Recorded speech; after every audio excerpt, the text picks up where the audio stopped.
ဒီနေ့မှာတော့ကမ္ဘာပေါ်မှာအကြော်ကြားဆုံးဖြစ်တဲ့ရေစိုးမြောင်းလီမနစ်ဖြိုရည်ဆရာကြီးရဲ့မူလဇစ်မျက်စိကိုရောက်ရှိလာခဲ့ပါပြီ။ဒီဖြိုရည်ဆရာကြီးကအောက်ခြေမှာရှေးရောင်းရွှွန်ညွန်တွေအပြည့်ပါတဲ့ရေစိုးပုံးကိုစပြီးမှတ်လိုက်ပါပြီ။အဲ့ဒီရွှွန်ညွန်တွေကဘလောက်တောင်တက်တန်းကြီးနေပြီလဲဆိုရင်အခုခေတ်ဘက်တီးရီးယားတွေရဲ့ဘိုးဘွေးဘီဘင်တွေတောင်အထဲမှာရှိနေနေတာပါ။နောက်ပြီးတော့အဓိကပါဝင်ပစ္စည်းဖြစ်တဲ့ကြည်လင်တောက်ပါပြီးစိတ်လှုပ်ရှားစရာကောင်းတဲ့ဂင်ကမီအနစ်တာတော်တွေရောက်လာပါပြီ။အဲ့ဒီထဲမှာယုံကြည်မှုတွေတမိုင်းကြောင်းတွေဘက်တီးရီးယားမိသားစုတွေနဲ့သင်မသိကျင်တဲ့အရာတွေအများကြီးပါဝင်နေတာပါ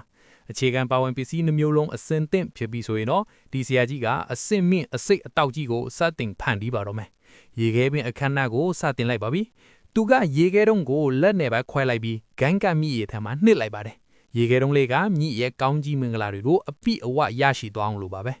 နောက်တော့ဘက်တီးရီးယားမိသားစုတွေပြန်လဲစုံစည်းပွဲလုပ်နေကြတဲ့ပလတ်စတစ်ဘူးတွေကနေလျှို့ဝှက်အမုံတစုံကိုခတ်ထုတ်လိုက်ပါတယ်ပြီးတော့တန်စရာဖြစ်စရာကောင်းတဲ့အဖြူရောင်အမုံတွေကိုလည်းလက်တဆုပ်စာထည့်လိုက်ပါသေးတယ်အဲ့ဒီအယောနောကချက်ချင်းဆိုသလိုပွတ်ဆူလာပါပြီ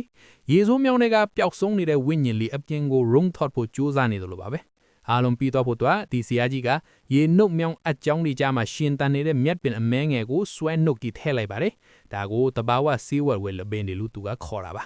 မျိုးရိုးစင်စားလက်စင်ကန်းလာတဲ့တုတ်ချောင်းကိုကိုက်ပြီးမနှိုးတဲ့အရာတစ်ခုခုကိုဖိတ်ခေါ်နေတယ်လို့မျိုးမွေလိုက်ပါပြီ